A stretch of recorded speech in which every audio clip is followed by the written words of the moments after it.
नमस्कार बंधुगण विश्वास एवं भक्तिर केन्द्र अटे आम ओडिशारे पुरी रे अवस्थित जगन्नाथ मंदिर। जगन्नाथ यात्रा समग्र विश्व रे प्रसिद्ध। देश तथा विश्वरू लक्ष लक्ष जगन्नाथ भक्त एथिरे अंशग्रहण करती। आज यही भिडियो रे आमे आपनकु जगन्नाथ जींकर रहस्यमय रत्नभंडारर कहानी कहबू। आपण केबे भाबिचंती कि महाप्रभु जगन्नाथ को एपरी रहस्यमय रत्नभंडार घर जेउथिरे प्रभु जगन्नाथकर अनेक धन लुचि रही। वर्तमान प्राय 4 दशंधि परे रत्नभंडार खोलिबा एवं जांच करिबा पई पुणी एक प्रश्न उठिछि।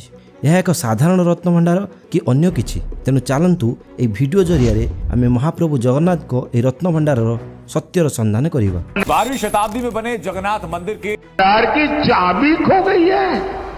श्री मंदिर को किपरि एते सुना आसिला? भंडार की चाबी का पता नहीं है। पुरी रे रत्नभंडार तदारक कमिटीर बैठक भाजपा सरकार जांच रिपोर्ट को सार्वजनिक करेगी।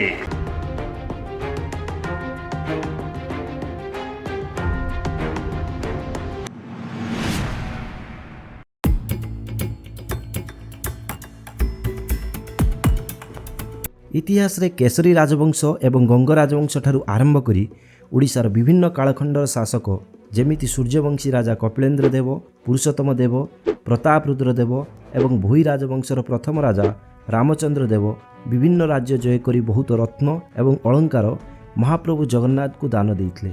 नेपालर राजा माने मध्य बहुत मात्रा रे चांदी, सुना एवं विभिन्न रत्न दान करिथिले। पुरी जिला गेजेटियर रे या उल्लेख करा जायछि जे हिंदू राजा एवं भक्तों द्वारा विभिन्न प्रकारर अलंकार गुड़िक संग्रह करी रत्नभंडार रखा जाइथिला। ओडिशार मादला पांजी रे या उल्लेख अछि जे प्रसिद्ध गंगवंशी राजा राजा अनंग भीमदेव विभिन्न राज्य को जय करी तांको राज्यर राजकोषरू 47,88,000 टंकार सुना जगन्नाथ महाप्रभुंक रत्नभंडार को दान करिथिले। रत्नभंडार विषय रे आउ एक रहस्य अच्छी जे कह जाए रत्नभंडार घर को एक विषाक्त साप जगी रही थाए। यही कहानी पुराणा एवं लोक मैंने विश्वास करती जे जदि कई रत्नभंडार खोलिया को चेष्टा करती तेबे से सापर गर्जन शुणिबे। यही कहानी अनुजाई जितेबाला इंग्रेज देश में शासन करुले सेतेबाला जड़े इंग्रेज जिलापाल रत्नभंडार को खोली अलंकार खोजिया को चेष्टा करथिले। किंतु आपण कौन जानती से एक सापर गर्जन शुणिथिले एवं तांको पुओ हठात मरी जाइथिला। या सत ना केवल एक मिथ्या गुजब? किछि लोक विश्वास करती जे रत्नभंडार रे विषाक्त साप रहिबा संभव, कारण रत्नभंडार वर्ष वर्ष धरी बंद होई रहिछि एवं भितरर दृश्य अंधाकार अछि, तेणु साप रहिबा असंभव कथा नुहे।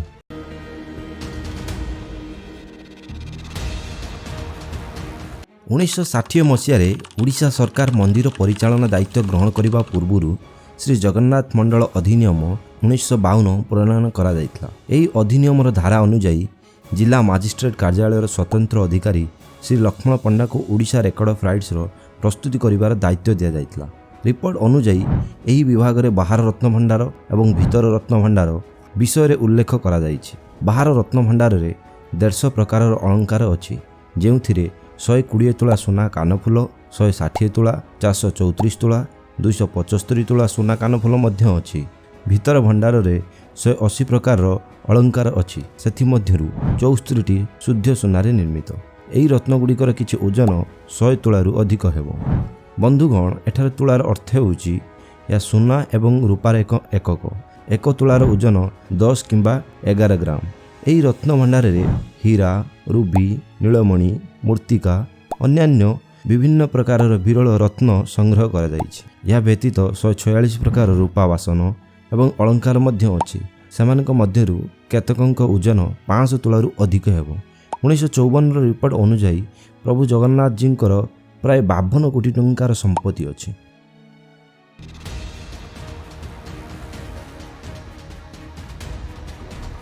तापरे 1978 जगन्नाथ महाप्रभुंक आभूषणर एक सूची करिबा पई एक योजना प्रस्तुति करा जायतिला। एही कार्य 13 मई 1978 आरंभ होइतिला एवं 71 दिन अर्थात 23/7/1978 संपूर्ण होइतिला। रिपोर्ट अनुजाई बाहर रत्नभंडार रे 367 प्रकार सुना अलंकार ओजन 4364 भरी थिला, जहाँ प्राय 50 किलोग्राम हेबो बोली आकलन करा जायछि। बंधुगण, भरी अर्थ तुलार अर्थ सहित समान। सुनार आभूषण सहित बाहर रत्नभंडार मध्य रूपार आभूषण थिला। रूपार ओजन थिला 14,878 ଭରି, ଯାହା ଓଜନ ଦୃଷ୍ଟିରୁ ପ୍ରାୟ 174 କିଲୋଗ୍ରାମ ଅଟେ। ବନ୍ଧୁଗଣ, 1978 ରିପୋର୍ଟ ଅନୁଯାୟୀ ଏହା ସୁନା ଓ ରୂପାର ହିସାବ ଥିଲା। ବର୍ତ୍ତମାନ ଆମେ ଅବଶିଷ୍ଟ ଅଳଙ୍କାର ବିଷୟରେ ଆଲୋଚନା କରିବା। ବାହାର ରତ୍ନଭଣ୍ଡାର ଏବଂ ଭିତର ରତ୍ନଭଣ୍ଡାରର ପାଖରେ ଏକ ତିଜୋରୀ ଅଛି, ଆଉ ସେଥିରେ ଏକ ବିରଳ ବ୍ରହ୍ମଜ୍ୟୋତି ହୀରା ଅଛି। ଏହି ହୀରା ସହିତ 16, 24 ଏବଂ 34 ସ୍ମୃତି ଅଳଙ୍କାର ପରି ଅନେକ ରତ୍ନ ସଂଲଗ୍ନ ରହିଛି। ଏହା ବ୍ୟତୀତ 10 ଭରି ଓଜନରେ ହୀରାର ହାର, 8ଟି ଛୋଟ ଏବଂ ହୀରାର ହାର ଅଛି। ଏହି ତିଜୋରୀରେ ଛୋଟ ବଡ଼ ଆହୁରି ଅନେକ ରତ୍ନ ଅଛି। ବିଶ୍ୱାସ କରାଯାଏ ଯେ ମହାପ୍ରଭୁ ଜଗନ୍ନାଥଙ୍କ ରତ୍ନଭଣ୍ଡାରରେ ପାଖାପାଖି 1.2 କ୍ୱିଣ୍ଟାଲ ସୁନା ଅଳଙ୍କାର ଏବଂ 2.2 କ୍ୱିଣ୍ଟାଲ ରୂପା ଅଳଙ୍କାର ରଖାଯାଇଛି।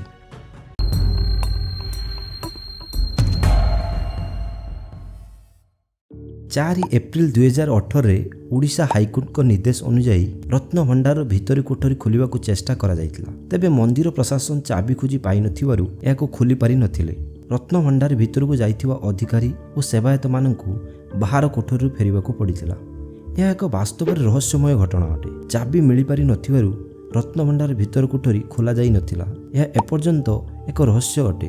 କ'ଣ ଏହା ପଛରେ କିଛି ଗଭୀର ରହସ୍ୟ ଅଛି କି? ଏହାପରେ ସୁରକ୍ଷା ଏବଂ ତଦାରଖ ପାଇଁ ରତ୍ନଭଣ୍ଡାର ଭିତରେ ଅନୁସନ୍ଧାନ ପାଇଁ ଦ ଆର୍କିଓଲୋଜିକାଲ ସର୍ଭେ ଅଫ୍ ଇଣ୍ଡିଆ ASIଙ୍କୁ ଅନୁମତି ମାଗିଥିଲା। ଓଡ଼ିଶା ହାଇକୋର୍ଟଙ୍କ କହିବା ଅନୁସାରେ ଯାଞ୍ଚ କରିବା ପାଇଁ ASIକୁ ଶ୍ରୀ ଜଗନ୍ନାଥ ମନ୍ଦିର ପ୍ରଶାସନଠାରୁ ଅନୁମତି ମିଳିନଥିଲା। ତାପରେ ସରକାରଙ୍କ ଉପରେ ଚାପ ପକାଇବା ପରେ ମନ୍ଦିର କମିଟି 2024 ରଥଯାତ୍ରା ସମୟରେ ରତ୍ନଭଣ୍ଡାର ଯାଞ୍ଚ କରିବାକୁ ASIଙ୍କୁ ପରାମର୍ଶ ଦେଇଥିଲେ। ତାପରେ ପୁଣି 46 ବର୍ଷ ପରେ 14 ଜୁଲାଇ 2024ରେ ନୂଆ ସରକାରଙ୍କ ନିର୍ଦ୍ଦେଶ କ୍ରମେ ଏକ 11 ଜଣିଆ ସଦସ୍ୟ ଟିମ୍ ଜଗନ୍ନାଥ ରତ୍ନଭଣ୍ଡାରକୁ ଖୋଲିଥିଲେ। ଏହି 11 ଜଣିଆ ଟିମ୍ରେ ଓଡ଼ିଶା ହାଇକୋର୍ଟର ପୂର୍ବତନ ବିଚାରପତି ଜଷ୍ଟିସ୍ ବିଶ୍ୱନାଥ ରଥ, ଜଗନ୍ନାଥ ମନ୍ଦିରର ମୁଖ୍ୟ ପ୍ରଶାସକ ଅରବିନ୍ଦ ପାଢ଼ୀ, ASI ଅଧ୍ୟକ୍ଷ DB ଗଡ଼ନାୟକ ଏବଂ ପୁରୀ ଗଜପତି ମହାରାଜ ଦିବ୍ୟ ସିଂ ଦେବ ଉପସ୍ଥିତ ଥିଲେ। ଦୀର୍ଘ 10 ଘଣ୍ଟା ସମୟ ଲାଗିଥିଲା ଏହି ଟିମ୍ ଦ୍ୱାରା ଭିତର ଭଣ୍ଡାରରେ ଥିବା ସୁନା ରୂପା ଅଳଙ୍କାର ଗୁଡ଼ିକୁ ସୁରକ୍ଷିତ ସ୍ଥାନକୁ ହସ୍ତାନ୍ତର କରିବାକୁ। ଜଷ୍ଟିସ୍ ବିଶ୍ୱନାଥଙ୍କ କହିବା ଅନୁସାରେ ଏହାପରେ ASI ଟିମ୍ଙ୍କ ଦ୍ୱାରା ଭଣ୍ଡାର ଗୁଡ଼ିକୁ ମରାମତି କାର୍ଯ୍ୟ ଆରମ୍ଭ କରାଯିବ ଏବଂ ତାପରେ ଅଳଙ୍କାର ଗୁଡ଼ିକ ଗଣତି ଆରମ୍ଭ ହେବ। ରତ୍ନଭଣ୍ଡାର ସମ୍ପୂର୍ଣ୍ଣ କାର୍ଯ୍ୟ 60ରୁ 70 ଦିନ ଭିତରେ ସାରିବାକୁ କମିଟି ଗଣମାଧ୍ୟମକୁ ଆଶ୍ୱାସନା ଦେଇଛି।